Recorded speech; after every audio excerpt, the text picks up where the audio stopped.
Thank you, Dan. My book, which was released in November, has a title with a slight sense of irony.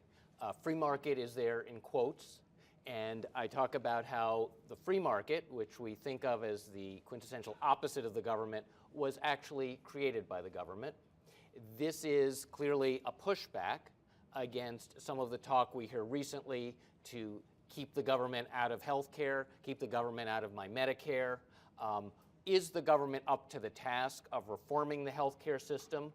And after the shaky rollout of the insurance exchanges, is it up to the task of doing anything? I started this book in 2008, before there was an Obamacare or even a President Obama.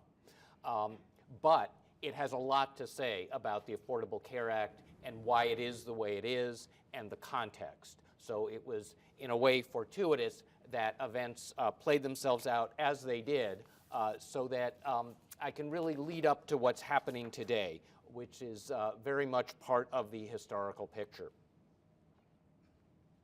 I start out with the conventional view, or at least the widely held view, of how government regulators and private industries interact, or fail to interact, which is true really across the economy. My focus is healthcare, but you could look at a number of different industries. We have a wall. We have regulators on one side. We have private industry on the other.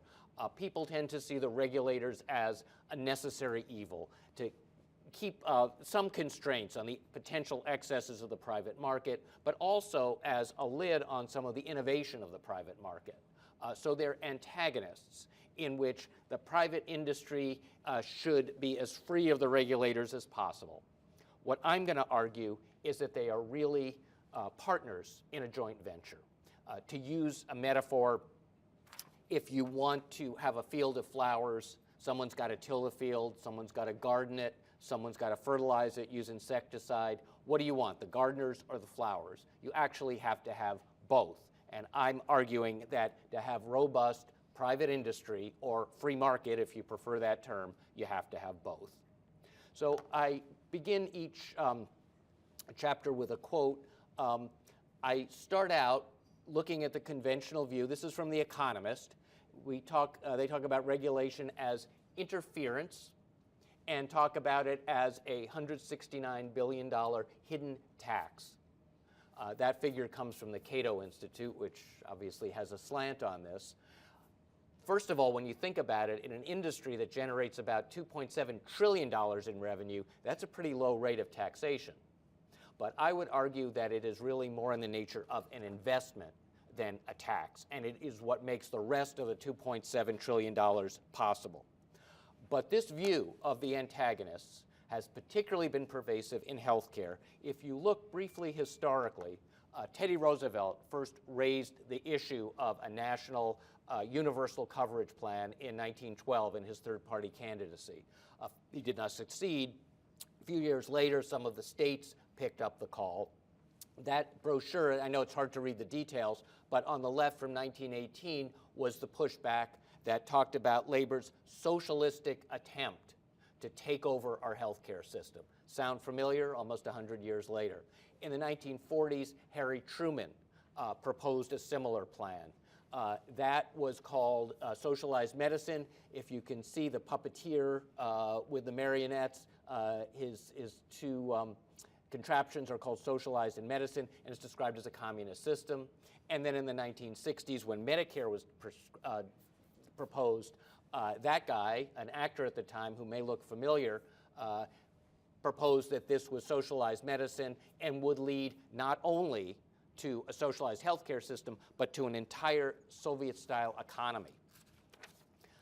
And then we've seen the last 4 or 5 years with the Affordable Care Act, hands off my health care, hands off my Medicare. Government and industry should not be mixing. Government should stay out. So what I want to propose is that it is a partnership, that the proper graphic is more like the yin and yang, and that we can even look at some of the theorists of the free market for support for this. This is the quote I begin with from Adam Smith, the father of free market economics, from 1776. One of the duties of the sovereign is to maintain public institutions and public works, without which the wonders of the free market would not be possible. And what I look at is initially a couple of case studies beyond healthcare and some thought experiments. What would these industries look like if the government had not intervened? What would the computer industry look like if we didn't have an internet? Which you can say what you want about Al Gore, but the government did in fact create the internet.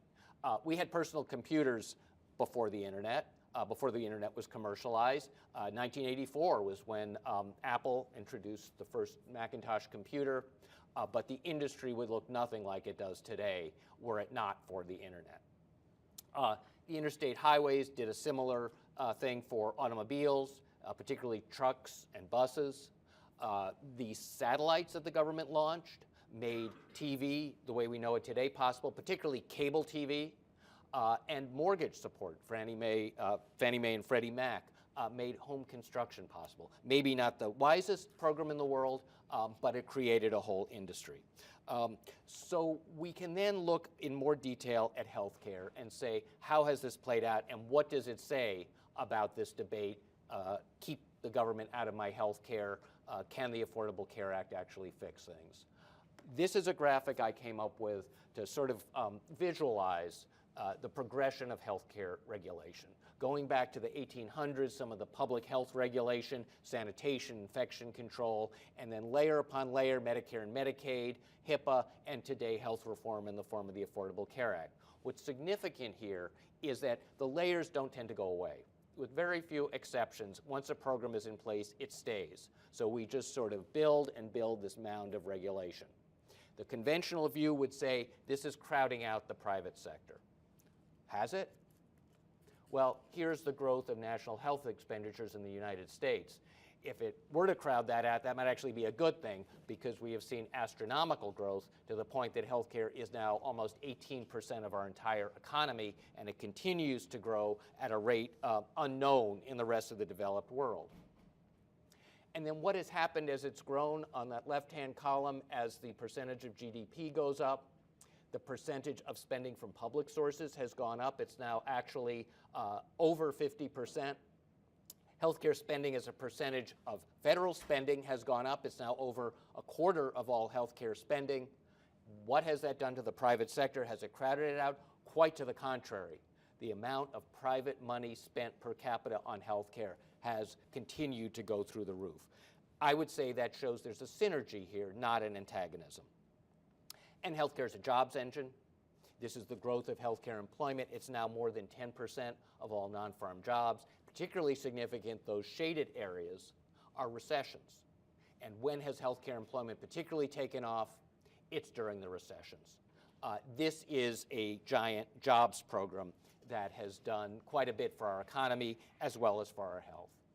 What I do in the book is to take 4 key sectors of healthcare and dive into them in some depth, to show from their history, to show from the statistics of their growth, and to show through case studies how they grew because of government intervention, not despite government intervention.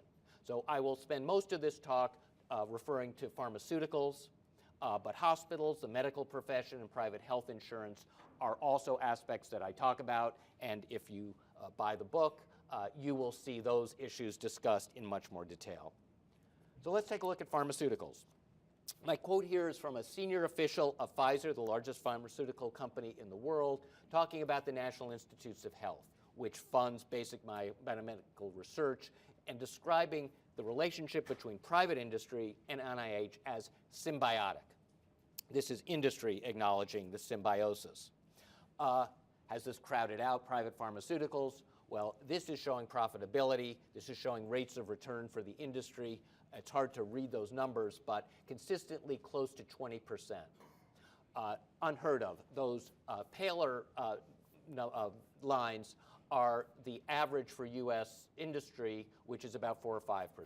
So we're looking at an industry that's 4 to 5 times as profitable as the American norm. Over the past 20 years, it's actually been the most profitable for all but 3 years and has been in the top 3 every year. Sales of pharmaceuticals have gone up like wildfire.